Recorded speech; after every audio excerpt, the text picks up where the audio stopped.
for turning up. For the records, this is being videoed. This is by myself and in relation to my employer. I wanted to give this talk for why, and because every so often I come across a bug and think that's really weird. That's worth talking about. Obviously, I've noted them down occasionally, but my selection criteria for it were I wasn't going to bother with security bugs because, frankly, most of them were hilarious, so there's just no point. They're just too funny. I wanted something that was fun or interesting about them. Fun bugs don't involve direct deaths, so I had to isolate some of the bugs out of that. And I needed to be able to find a reference to them, which was quite frustrating because some of the bugs I vaguely remembered, I couldn't find any reference to online. In particular, there was a MS Office bug that only crashed if you were particularly worried about it crashing, so you hit save a lot. I just couldn't find it. I'll start with actually one of the ones that's my favourite. And this is the Ubuntu bug, where it was first seen. People reported that their printer wouldn't print. And you know how it is, you report the bug and nothing happens for a while. And somebody comes back to it and says, we've done a load of updates, can you just confirm whether this bug's fixed? And the guy said, yeah, it's fixed, thank you very much, you know. And a couple of days later goes, actually, it's still broken. And that's where it gets interesting. And it took about 8 months for somebody to realise that it only fails on Tuesday. And you think to yourself, how does a printing problem only happen on Tuesday? And to give it fully, brother printers won't print open office documents on Tuesday. And if you were thinking about it, you think, well, where do I report the bug? Well, I think I reported against the brother printer driver. Well, actually, it turns out not to have been a brother printer driver problem. Well, okay, is it open office? Because it's only open office files that are broken. Turns out not to be that. And what happens is when OpenOffice prints, it produces a PostScript file. And PostScript is the portable printing document format that's mostly textual. And at the top of that file, OpenOffice puts a comment. And this is the comment that's typically printed on for this poor person. And you didn't see that it puts the date in it. Not unreasonable. Now the brother printer driver, when it gets a file to print, uses the file command to figure out what type of file it is. Is it a PostScript file? Is it an image file? Or what is it? And the file program works using a thing called magic, which is a data file that says if these bytes are in this part of the file, then it's one of this type of file. And somebody has made a mistake when they added an entry to the magic file for recognizing a certain type of programming language file called an Erlang Jam file. And they needed to spot a TUE at a particular place, but they put, I think, one extra space in the magic file. And so it's misrecognizing anything with TUE anywhere near the start as an Erlang Jam file. Now, the thing I find really interesting about this story, well, there's two things I find really interesting. One is that the problem isn't the printer driver or OpenOffice, which is where you would have thought about reporting the bug. The second thing I find really fun about this book is that it depends on the day of the week you test on. If you were somebody who was saying, well, why didn't they test this? Why didn't they find this problem? You would have thought, well, if you did any manual testing, your chance of finding it is only 1 in 7. Right? So it's really interesting from a point of view of did I do enough testing on something.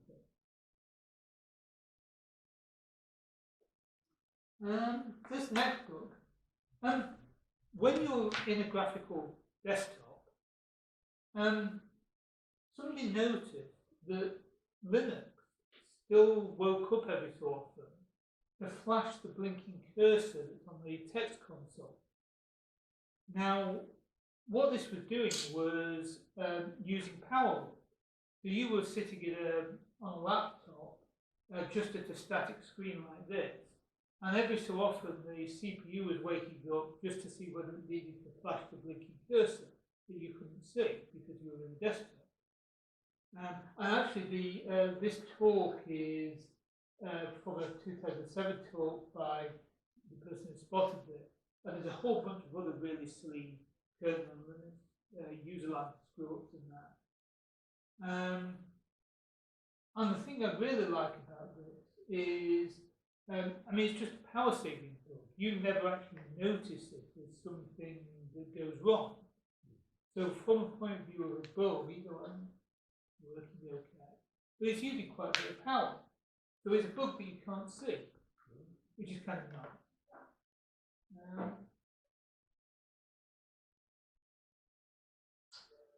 Next up, integer overflows.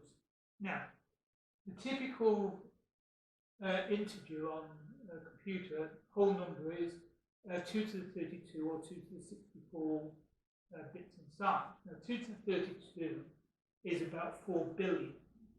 Now, if you're just counting up something and you count one number extra, it wraps around back to 0. Or if you're using a signed number, it will actually go very negative when you add 1. And people make screw-ups like that, and those are interesting bugs. But where it gets really interesting is where that interacts with time. So, for example, if you start counting at 100 times a second, it flips over 2 to 31 after 248 days. If you count at 1 hertz, once a second, it's 68 years. And if you start in 1970, that comes to 2038, which is when all 32-bit Unix systems will break as the time rolls over, which will going to be pretty interesting, although hopefully there aren't too many 32-bit systems left by then. But they're interesting because the way these bugs happen is it depends how long the overflow happens. So if something overflows in a few days, you'll probably notice that quite quickly during development. If it overflows after 68 years, people kind of notice beforehand and a whole group will come together and fix it. But the interesting bit's the ones between. So, for example, this 248 days affected the Boeing 787. It has an auxiliary power unit in it, which once you turn it on, it starts counting for some internal timing. And it was discovered that the auxiliary power unit in it would crash after 248 days of uptime, which is a bit worrying for your plane. Right? Now, what's fun about things with timers in them and timer-related overflows is that if you've got a redundant system like your plane, and I think it had 4 of them in it, because you potentially power the whole thing up at once, they're all going to fail approximately at once. So you build a fully redundant system, and all of your redundancies fail at the same time. So there's FAA airworthiness thing, which basically said how your plane on and off every so often, basically. And it didn't actually cause any problems because the planes went through maintenance cycles regularly enough that meant they were always reset. But the case that did hit was a Linux system. Linux had a counter that overflowed after 208.5 days in one version.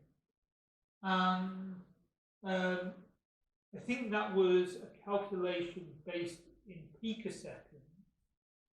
So I think that a 64-bit value, counting in picoseconds, overflowed in about 208 days. And that caused people real problems because the classic case was you had a whole compute cluster, nicely redundant compute cluster, would reboot at the same time because you powered the whole thing on at once, right? Or there were RAID systems, there's some file servers that had a pair of Linux systems in there, so that if one failed, the other one would take over. Well, since you powered them on at about the same time, they both failed about the same time. And when it was discovered, people were literally going around calling all their customers and saying, please install this fix now, type of thing. And the other one that's happened recently is GPS has a thing called a week counter. In the signal that broadcasts, in it is a week number, and it wraps around about every 20 years. So it's happened in, I think, 1999. People have had it before, so it's not unknown. And so most of them got it fixed. The one that happened recently, the only one that I think anybody actually noticed, was I think again a 787, and was showing the time out by 20 years. So next time that anybody tells you that all the avionics stuff is, be careful programming and stuff together. This one is really, really fun, right? What do you expect of an image scanner? You might expect that it might be a little bit fuzzy, or if you compressed an image when you scanned it, it might be fuzzy. What you wouldn't expect is for it to change the numbers on your image. And this is really, really scary, actually. So, this is an image from this video on this blog. And this guy was, I think, a German guy who was a small IT consultant. And he gets a call from one of his clients, a building company. And they said, there's something wrong with our Xerox scanner. We've scanned this plan, and the numbers on it are wrong in some of the places. And what was happening is the plan had, I think, 3 different rooms on it. And on each one of the rooms, there was one of these markers that said how big the room was in square meters. And what they'd fortunately noted was that on the scanned output, the size for all of the rooms was the same, but wasn't on the original. And so this guy said, this is crazy, how could a scanner do that, right? So this is what his experiments had. You can see that this is the original, and these are different models of Xerox work centers. And you can see how this is 14.13 meters, 21.1 and 17.42 all on this plan. Yeah, okay, that's 14.13. Have a sec. This was correct 14.13 when it should have been 21.1. That's correct 14.13 when it should have been 17.42. Now the interesting thing here is that it's not a bit fuzzy. I mean, it looks perfectly right. It doesn't look like anybody's tampered with it or anything like this. And what's really scary is these things are used all over the banking business and the legal business, so that when you submit a form somewhere, it gets scanned and the person on the other end is just looking at the scanned output. Right? And it's actually substituting numbers. And so this guy phones up Xerox tech support and he goes, nah, that's fine, I'm sure. You go, you know, go with. So he starts with a blog about it, and it gets to the BBC in a few places, and it starts talking to them. And somebody points out that on page 170 of the 220-page manual is a small note at the bottom saying that in high compression modes you may get replacement of digits. And this high compression mode is the one marked normal. So what's going on? Well, the answer is that the compression schemes we're used to, JPEG, they take individual blocks of an image, perform maths on them, throw away some of the data, and you get a bit of a fuzzy block. Well, in some of the newer compression schemes, they wanted to get higher compression. So the idea about how those are supposed to work is that they take an image, like a scanned image, chop them up and look for areas that are the same. So maybe you'll find 10 places where the word "the" And so instead of storing the image for the word "the" in the scanned image 10 times, it would say, yeah, it's the same as that page. And then hopefully, if they do it right, they apply a difference to fix it up, so that any small differences in that block are corrected, so you don't actually see a difference. Except they haven't actually fixed it up in the Xerox code. So what you're getting, and we now don't know how many legal documents, how many bank statements, how anything. We don't know how many millions of them are in the system where the data on them is not what you wrote or submitted. And we've got no way of knowing. This compression system has now been banned by the German and Swiss regulators for archival use, thankfully. There's a patch for the scanners after he actually managed to speak with senior members of Xerox and put it out to them. But who knows how many thousands of scanners are unpatched out there. And these are the really common ones that you find all over. Just look out for Xerox work centres.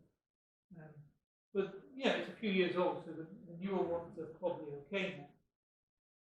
But that was just really odd, because just substituting numbers and data in there and scanned image. Leap second. Okay. Leap seconds are a fudge to the concept of time to deal with the fact that atomic clocks are more accurate than the Earth in terms of the concept of time. The Earth slows down a little or has other issues.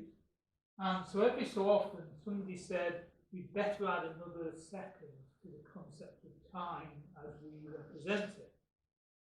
Now, this is not something that is regular. It's not something that you predict in advance as a programmer. It's something which some committee, because you will be sitting in a room larger than this, decide that we better now add a leap second. And they announced this, and it's then communicated, I think, via NTP. And all of your systems set a little flag that said on January the 1st, or occasionally on, I think, June the 30th, they add an extra second or take off a second. People have been trying to kill this off for decades now, but due to some weird politics, mostly I think involving astronomers and people who decide that they really want to know what the time is as opposed to the Earth time thing, they've failed to kill this off, even though it causes complete chaos. Now, okay, why does it cause chaos? Well, the first problem is that when you add a second, how do you add a second to a clock? And there are various answers to this, and one of the answers is that your clock now, instead of running from 0 to 59, runs from 0 to 60. So occasionally you will get a time which ends in 60 seconds. Of course, this surprises every piece of code out there because everybody knows that there are only 60 seconds in a minute. The other problem is that you could sometimes see the time jump backwards by a second. So if, for example, you had something that updated the position or a time or something, it just suddenly jumped backwards and you wouldn't expect it because it's a correction in the concept of time. And there have been some bugs. There was a bug, I think this was beginning of 2012. Pretty much most Linux systems, there were a fair number of Linux systems, all crashed on New Year's Eve, right? When they took in a leap second, which surprised a lot of people who were at parties or asleep or just tried to help their Linux systems would stay up over Christmas. And the problem is almost like the integer overflows, and these things are rare enough that they don't get tested that often. And it's actually quite hard to test them because you've got to find a way to fudge an MVP entry. Google solved this by what they call second smearing, Well, what they do is instead of inserting or removing a second, they just slow all their clocks down very slightly so that you get an extra second inserted over a period of hours. So nothing really notices it. And that's really nice because from a semantic point of view, from your program, you don't have to do anything special. One of the things I didn't realise until I was actually writing the slide was that Linux has two separate time zone entries. There is a time zone which accounts for all of the leap seconds that exist. So if you set time zone equals right / Europe / London and then do date, you get a different answer from Europe / London. And the difference there of, what's that, 33 seconds, is the difference in the number of leap seconds since the, I think, 1970. It was kind of interesting, I didn't know about that one. This was Paul's suggestion, so I hereby blame him. Now, we talked before about integer overflows. The opposite is integer underflow. So if you've got a counter or an integer, and you subtract 1, and you subtract 1 from 0, what happens? Well, on most computer programming languages, they don't crash, or they don't give an error, or they don't limit it to anything. They just wrap round to the largest value that the integer could hold. Now, in this case, in the game Civilization, which is where you pretend to run the world or run countries in the world, you can choose well-known leaders to run part of the world, and they've each got a table of characteristics, so whether they're warmongers or peaceful people or whatever. And in the game, they had Gandhi as the ultimate peaceful leader. And there was a problem where occasionally Gandhi would, in the game, turn out to be the biggest warmonger you would ever find. And what was the reason for this? Well, in the game they had for each leader a table that said how much of a warmonger they were. And it was a table that went from 0 to 255. And so they put Gandhi in as 0 or 1 as very, very peaceful. But in the game, when your civilization evolves to have democracy, they decremented the peaceful level on everybody by 2. And so what that happened was, if you were already incredibly peaceful, it decremented it by 2 and it wrapped around the 255. So you are now a massive warmonger. Kind of nice one.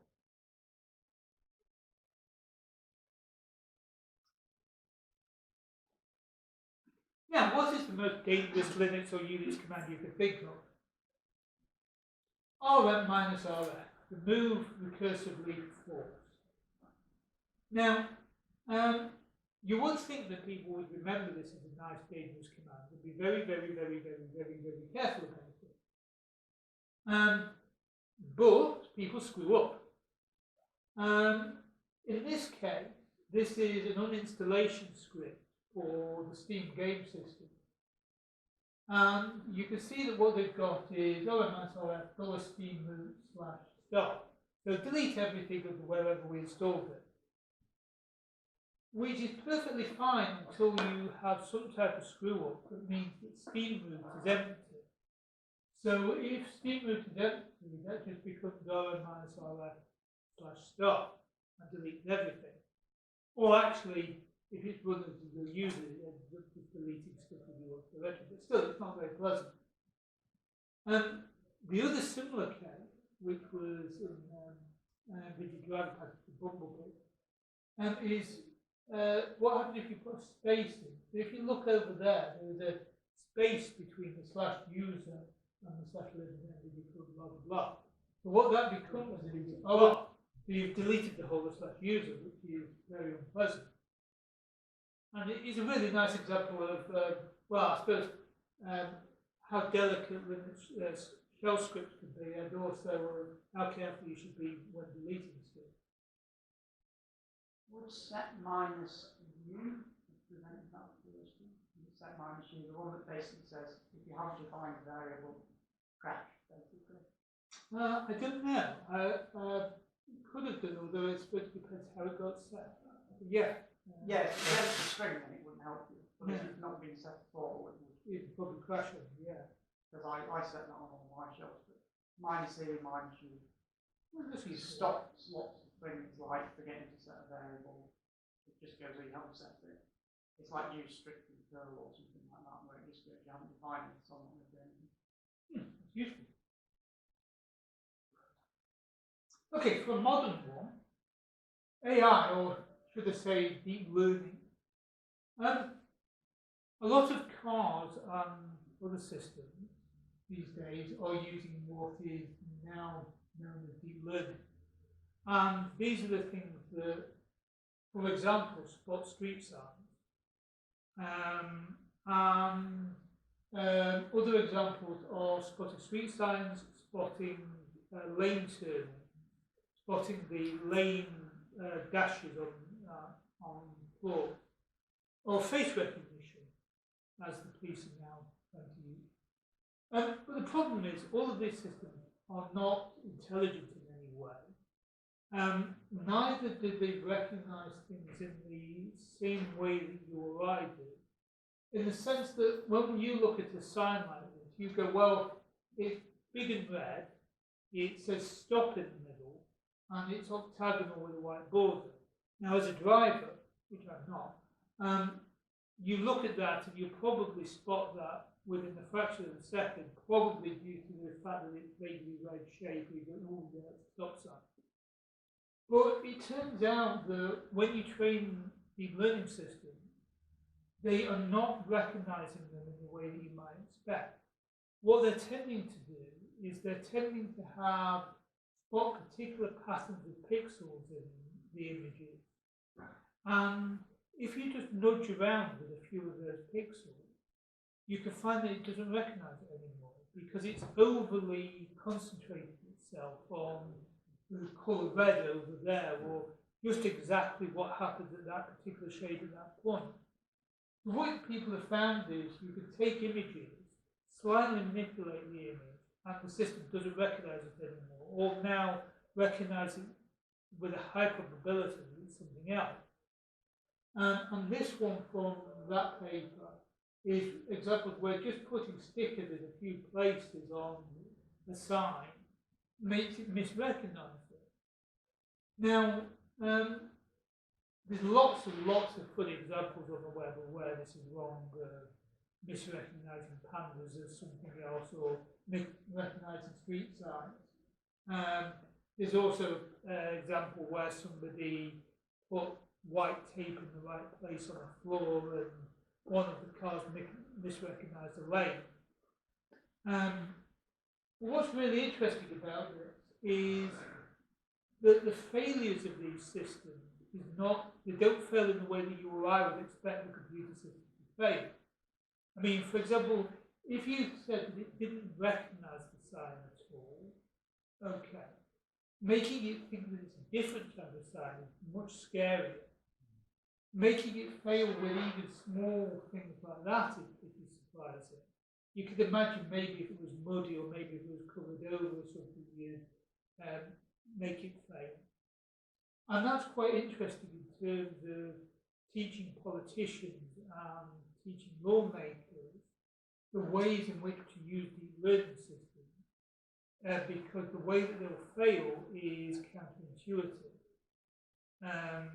So we've got to be really careful as we put these things into important uses to look not at the successes they have and to be able to show off the fact that that can really recognise all these neat cases, but to look at how they fail and to understand that those are the things that dictate whether they're really ready to be used.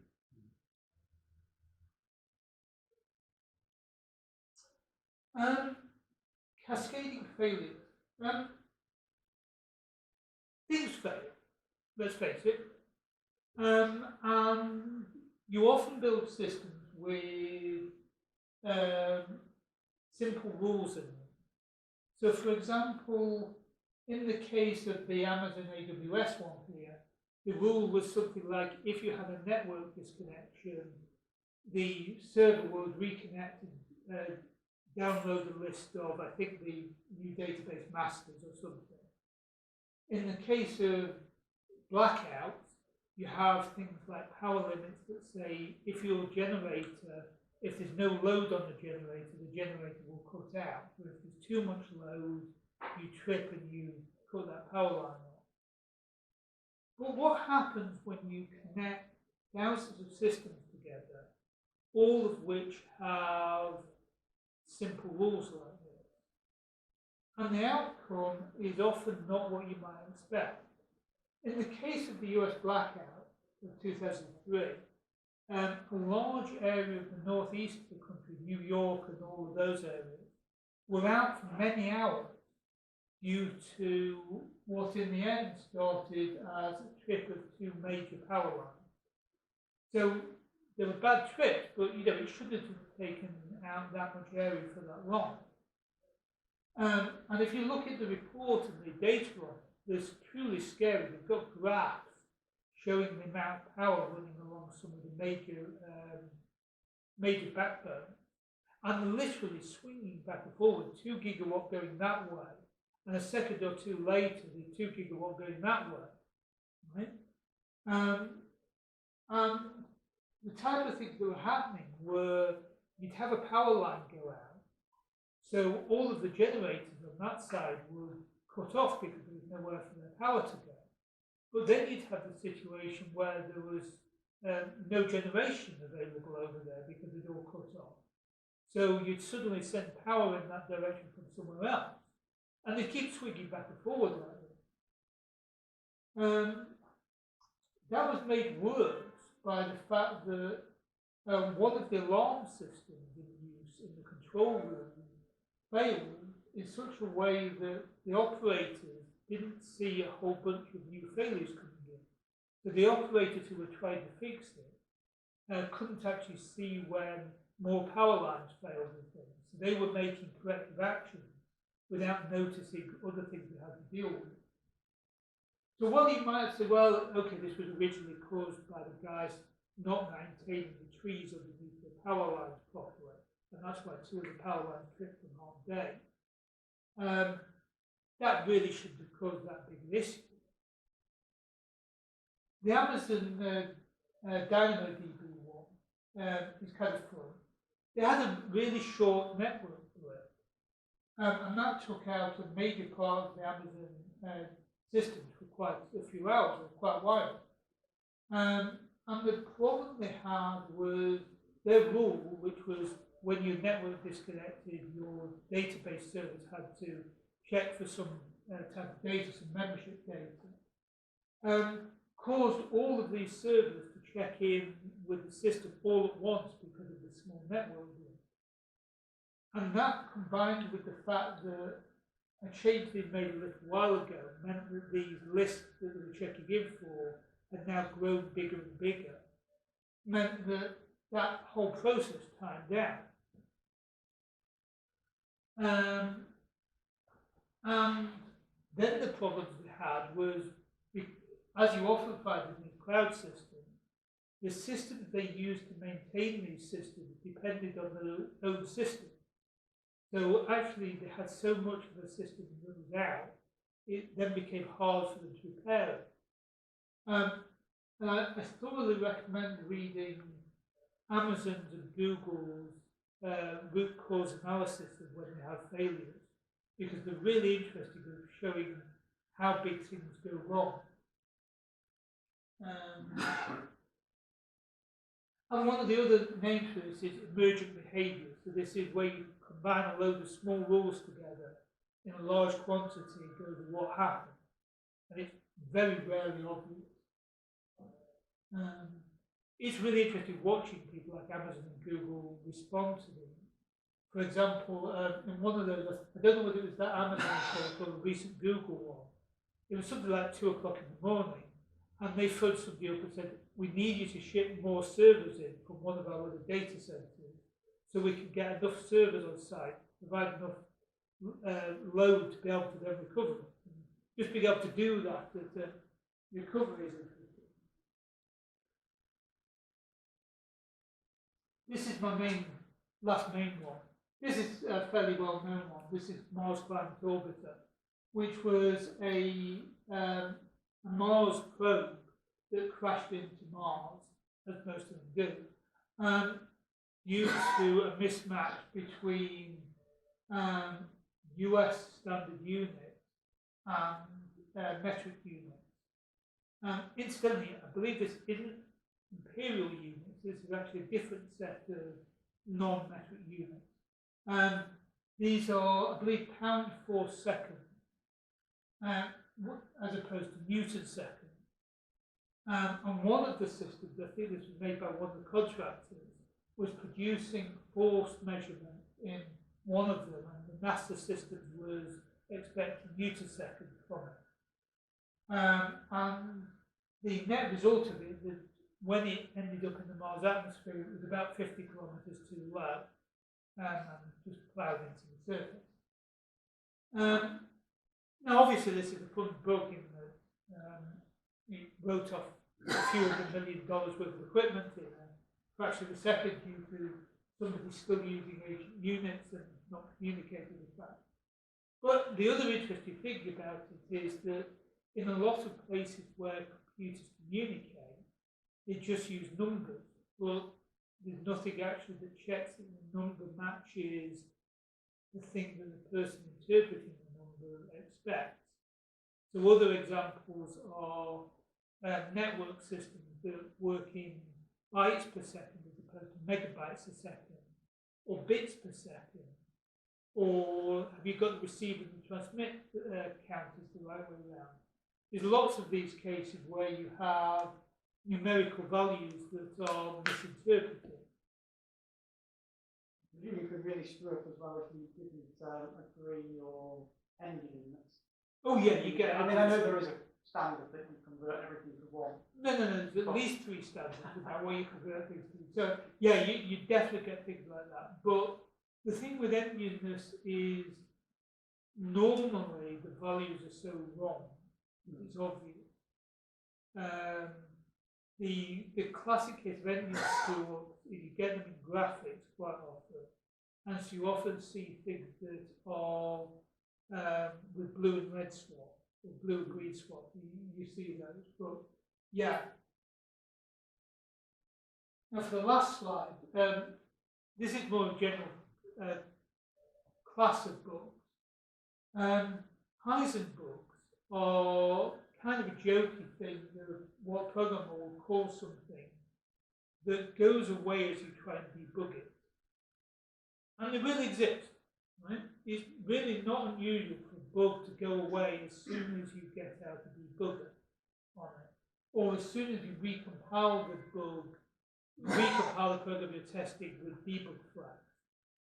And there are lots of different cases. So for example, small differences in timing are a really common problem. Things like whether the thing that renders the page happens before or after it's loaded the next thing. And that's so dependent on everything else. You get things like paths, an environment variable. If you've got a bug where a piece of data isn't initialized, the piece of data might contain a path or something like that. As soon as you move that to /homedg/debugging or /homedg bug 1538 or whatever, right? That might mean the bug goes away. Or you might get a situation where it happens on the machine where the testing engineer does it, but it doesn't recreate it on any of the other machines, just because the timing's off a little. And these are absolute nightmares to try and reproduce. Some of them will reproduce in the type of timing bug that you run the bug 100,000 times and it triggers a couple of times. Right? Now that's not bad in the sense that you leave it running over Christmas and if it comes, when you come back in New Year it's all survived, you go, yeah, ship it. But there are still some of them where it just won't happen at all on that version of the processor hardware. You just need a slower or slightly faster machine. And those are really difficult to find. So that's my last slide. Well, I wanted to kind of show that Pixel is a really fun book. I mean, the scanning book is an absolute classic. The printing on Tuesdays is just wonderful. But yeah, thank you very much.